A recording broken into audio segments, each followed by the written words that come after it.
কারীমের 40টি উপদেশ ওয়াকুলু কাওলান সাদীদা সদা সত্য কথা বলবে ওয়াস্তাঈনু বিস-সাবরি ওয়াস-সালাহ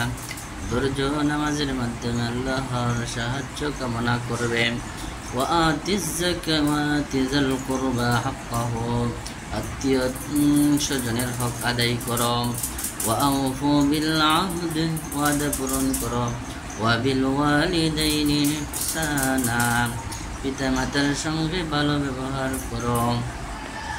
ওয়াকুনু মা'আস সাদিকিন সৎ লোকদের সাথে হও ইন্নাল্লাহা মা'আস সাবিরিন আল্লাহ ধৈর্যশীলদের সঙ্গে আছেন ওয়াস-সালহু খায়র মীমাংসা উত্তম ইন্নামাল মুমিনুনা ইখওয়া মুমিনগণ ভাই ভাই ওয়াসআলুল্লাহু মিন ফাদলি আল্লাহর নিকট সম্পদ কামনা করো ওয়া তাওয়াক্কাল আলাল্লাহ আল্লাহর উপর ভরসা করো কুল্লু নাফসিন যায়িকাতুল মাউত প্রত্যেকটি প্রাণীকে মৃত্যুর স্বাদ গ্রহণ করতে হবে ওয়া আহসিনু ইন্নাল্লাহা ইউহিব্বুল মুহসিনিন তোমরা পরোপকার করো নিশ্চয়ই আল্লাহ পাক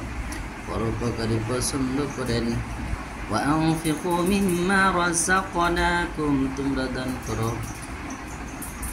আমার দেওয়া সম্পদ হতে ইন্নাল্লাহা হুয়ার রাজ্জাকু যুল কুওয়াতিল মাতিন নিশ্চয় আল্লাহ পাক রুজির মালিক তিনি অত্যন্ত শক্তিধর ওয়া আতঈমুল বাঈসুল ফাকিরি দিন দরিদ্রের আহার করাও ইন্নাল্লাহা লা ইউহিব্বুল মুসরিফিন আল্লাহ পাক অপচয়কারীকে ভালোবাসেন না লানাতুল্লাহি আলাল কাযিবিন মৃত্যুকদের উপর আল্লাহ তাআলার লানত ফাল্লাহু খায়রুন হাফিজা আল্লাহ পাকই শ্রেষ্ঠ হেফাজতকারী ইন তানসুরুল্লাহা ইয়ানসুরুকুম যদি তোমরা আল্লাহর দ্বীনের সাহায্য করো আল্লাহ পাক তোমাদের সাহায্য করবেন ফাহকুম বিমা আনসালাল্লাহ আল্লাহ পাকের নাযিলকৃত বিধান মতে ফয়সালা করো ওয়াফুল খাইলু লাআল্লাকুম তুফলিহুন সৎ কাজ করো সফলকাম হতে পারবে ইন্নাল্লাহা তাওয়াবুর রহিম নিশ্চয় আল্লাহ পাক তওবা কবুলকারীকে মহাজ্ঞানী তওবা কবুলকারী মহাজ্ঞানী ফাস্তাইজ বিল্লাহ